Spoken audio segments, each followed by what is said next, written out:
Entonces, la primera pregunta es, ¿quién eres y cuál es tu lucha? Bueno, ¿quién soy? Dice que en una frase, ¿no? Sí, En una frase. Pues yo me defino como una persona que se ha creído mucho el tema de la ciudadanía. Yo me creo el tema de la ciudadanía y por eso pues me comprometo y trabajo porque lo siento así, o sea, es una convicción. Entonces, soy eso, soy esa convicción. Mucho de lo que yo hago, encarno eso, ¿me entiendes? Lo encarno. Entonces, por eso digo que soy eso. Pues desde luego soy multifacética y multidimensional en muchas cosas. Soy mamá, soy curiosa, soy eterna y perpetua estudiante. Sí, soy muchas cosas, ¿no? Pero algo que me define muy central es eso. Y, y tú dices que cuál es mi lucha, pero es que últimamente estoy cuestionando lo de la lucha. Porque, porque, ¿en qué sentido? En que estábamos en el encuentro de mujeres, que te digo, que hicimos, y había una mujer, una chica jovencita, y entonces alguien habló de la lucha, ¿no? De la lucha, y pues hablando de la lucha feminista y hablando de muchas cosas. Y entonces ella dijo, pero ¿por qué tenemos que luchar? No entiendo como esa tensión en que tenemos que vivir luchando. Entonces, bueno, me pareció interesante. Una compañera de la red, Margarita, dijo algo que yo lo conecté con otra cosa que había escuchado antes y que me pareció como interesante, y es Ana Arendt. Ana Arendt explica, se explica por qué pasa el genocidio nazi. Y entonces ella dice que pasó ese genocidio porque no hubo una acción política de las personas que estaban viviendo eso. Y yo creo que nosotras, pues lo que estamos haciendo es eso, una acción política. Yo a veces lo digo, trabajamos. Pero mucha gente dice, no, no, no, es una lucha, porque es una lucha, porque es... Pero sí, me gusta más, me está gustando más pensar acción política. Me está gustando más. siguiente es entonces, ¿cuál ha sido tu mayor reto como mujer? Luchadora, emprendedora, pues como mujer, como sujeto. Bueno, mi mayor reto fue aprender a tener como ese trabajo en equipo con las mujeres, porque no es fácil, ¿sí? No es fácil, o sea, tienes que aprender mucho para construir una historia con las mujeres. Yo tuve problemas con la organización de la que hago parte. En determinado momento, claro, y nosotras peleamos y bueno, ¿sí? Pero, y eso fue un reto, porque pues aprender como también entender que hay otras formas, ¿no? Como, y que todas nos necesitamos, porque todas nos necesitamos, por ejemplo, en la asociación, ¿sí? Por ejemplo, hay una compañera que ya estaba fresca, entonces, y yo soy cuadriculada, yo todo planeado, todo, y ella y así, o sea, y hay otra que es más cuadriculada que yo, todavía más que yo, ¿sí?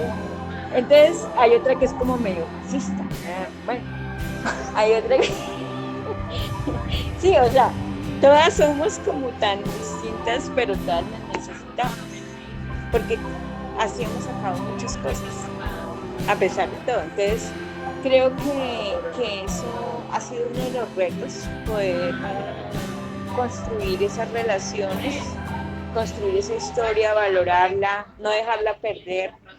Yo ya las quiero mucho, a ellas, a mis amigas, ya las tengo como en mi categoría más de amigas que de socios, ¿sí? Entonces, pues bueno, eso es algo que es muy chévere. Y en esa medida, entonces, ¿cuál ha sido el mayor logro Lo que que, han lo que tenido? hemos Como, construido, como lo que hemos construido desde la ciudadanía, porque sí, nuestro pilar es la ciudadanía. Nos, entre nosotras nos damos coba, digámoslo así. Porque hay una compañera que, ay, no, yo no quiero participar, es que eso nos manosean, es que eso no sé qué. Hay otra que dice, no, continuemos, hagámosle y le hacemos. Y terminamos logrando muchas cosas. Por ejemplo, yo considero que es un logro de nosotras haber aprendido cómo, por ejemplo, que haya presupuesto para las mujeres. ¿Sí? Que hay, algunas veces alguien me decía, ay, pero lo único que les interesa es el presupuesto, no, pero es que el presupuesto es importante, ¿sí?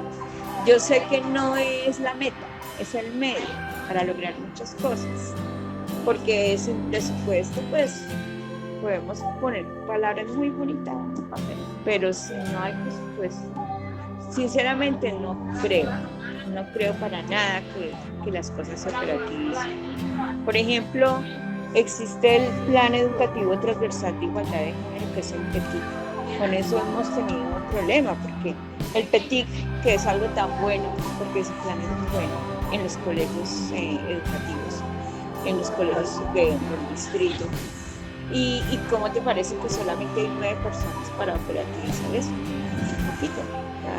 Con razón, pues todavía, por ejemplo, Luis Meti se queja.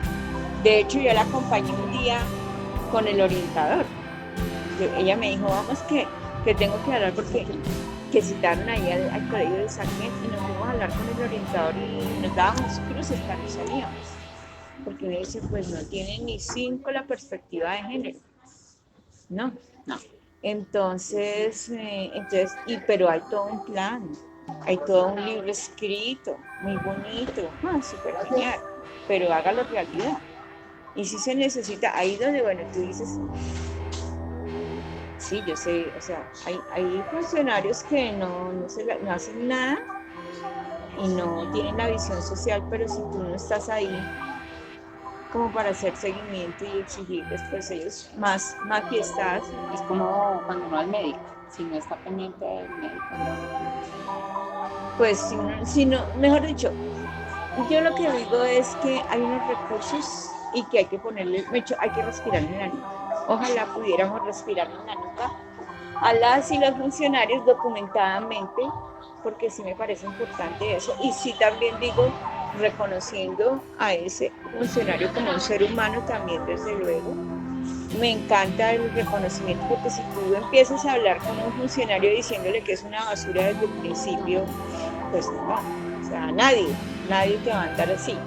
Pero si tú empiezas reconociéndolo, pues lo reconoces, pero a la vez tienes una comunicación asertiva. Es decir, sabes defender tus derechos, pero tampoco vulneras el derecho del otro. Utilizas palabras, por ejemplo, yo detesto cuando hablamos de que es que todo es malo, es que nunca hacen nada, es que nada se hace. No, porque algo se hace.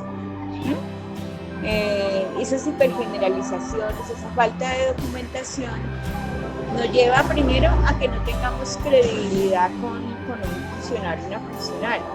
Aunque claro, yo sé que es fácil caer en ese tipo de expresiones porque es una forma de economizar el pensamiento, pero pues buscar no caer en eso, buscar como moderarnos y utilizar los matices. Me parecen muy importantes los matices. Entonces,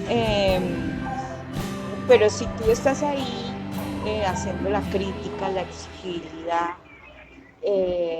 ahora, lo que yo sí, mira, si tú ves la política pública de Mujer y Equidad de Género, el COMPES 14 de 2020, tiene recursos, es la política que más recursos tiene.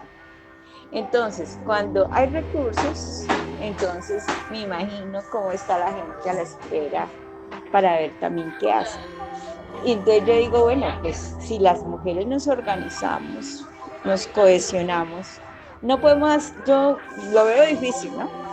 Que hacerle seguimiento a 196 productos que tiene la política pública es monstruoso. Tendríamos que estar muy organizadas, muy cohesionadas, muy en un diálogo autónomo, y todavía estamos muy lejos porque nuestra forma de organizarnos está muy incipiente. No es todo lo que están diciendo las mujeres en las clases de la nacional, lo que decía ayer mi compañera de la asociación.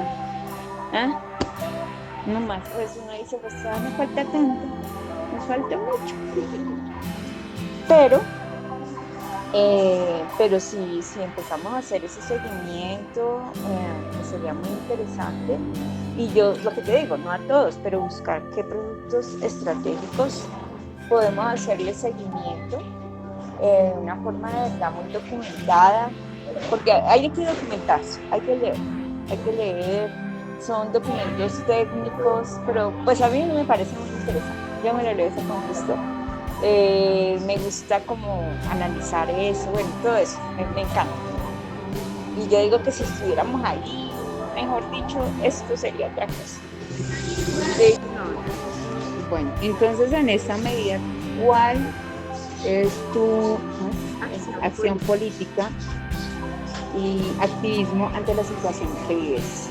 Pues yo digo que, bueno, primero lo que te dije, que te conté mi historia de los 12 años, que mi mami me manda a servirle la sopa a mis hermanos, y que ahí yo como que tomé conciencia, ¿sí? Me di cuenta, además que en mi casa pues pasaban muchas cosas, no era solamente que me mandaran a servir la comida, era que mis hermanos podían salir en calzoncillos por toda la casa, y si yo salía con una toallita por acá puesta, mi mamá me decía que yo era una mujer indecente, ¿sí? Entonces ese miedo al cuerpo, o sea, yo me daba cuenta que había muchas diferencias y yo nunca entendía, pues siendo una niña, de qué se trataba, ¿sí? Esas diferencias para mí no cabían. Entonces eso pues ya desde chiquita lo empecé a problematizar, porque dije, no, o sea, ¿cómo así? ¿Cómo así? Siempre tuve como esa, como tú dices ahorita, o lo que me decías, no es rebeldía, es preguntarse, ¿no? Entonces siempre decía el cuestionamiento. Entonces yo decía, ¿pero por qué? Bueno, eran muchas cosas en mi casa, pero muchísimas en mi casa que nos metían, que yo debía serme pura hasta que me casara. Bueno, una cantidad de cosas, y cuando empecé a salir con los chicos y todo, pues de todas formas yo estaba imbuida en un mundo que era así como decimos, cuando llegamos a este mundo las mujeres ya no encontramos hechos. Entonces es como muy difícil tú salir de eso que está hecho. Además que si lo haces eres la rareta. Entonces tú quieres, ahí sí como se dice la conformación, se dice pues como estar dentro del grupo, porque no estar dentro del grupo, la aceptación, exacto. No estar dentro del grupo es, pues en determinado momento es fuerte, y más cuando eres adolescente. Entonces, pues yo me acuerdo que sí, yo caí en todo eso. Yo pensaba que las mujeres estábamos para servir, que por ejemplo yo criticaba a mi hermana porque ella no le cocinaba al esposo. Yo caí en todo eso y yo la criticaba, y yo dije, no, o sea, pasó todo eso, ¿no? Pero yo siempre decía que no, que las mujeres, lo que tu mamá me decía, ¿no? O sea, que siempre hay que las mujeres pues somos seres humanos, eso yo siempre lo he defendido. Sí. Entonces esa problemática es la que me llega a mí a actuar. Y pues yo empecé en el movimiento social de mujeres de acá de Usaquén, porque pues como siempre leía, me enteré que había una red de mujeres. Entonces yo dije, chévere, yo quiero saber qué hacen esa red de mujeres, pero sobre todo yo en ese momento estaba con un emprendimiento y me interesaba mucho como ver qué posibilidades teníamos de crecer en el emprendimiento, más que todo. Y entonces pues llego yo y conozco a estas chicas, a estas señoras, porque todas somos ya personas mayores. Y bueno, y empezamos a conocernos, a tener también muchas tensiones, ¿sí? Porque no sé si tú te acuerdas de Luz Mary Palacios. Bueno, teníamos muchas tensiones, pero ahí estábamos en el trabajo siempre, y ella me hacía mala cara y yo le hacía mala cara, pero de repente nos juntábamos para trabajar cualquier cosa y lo hacíamos. Entonces, pues así fuimos caminando y ya después fui encontrando a Tere, a Chus. La primera que me llevó a mí al codito fue Luz Mary con el esposo. Me llevaron en el carro de ellos. En ese entonces él era edil. Y me acuerdo tanto que era como las 4 de la tarde. Ay, vamos a ir donde Chus. Y yo, sí, es que allá hacen una cosa que se llama Semana por la Paz. Y yo, vamos. Y entonces fui y conocí a Chus y empezó todo. Con Chus con una facilidad increíble. Y bueno, ya después estábamos con todo el tema de la asociación y pues ahí sí como dice alguien, nos deconstruimos, o sea, nos empezamos a cuestionar. Una ya viene cuestionada, pero a una también la cuestionan acá. Entonces, pues uno como que va andando y va ahí sí como dice, vamos cambiando cosas.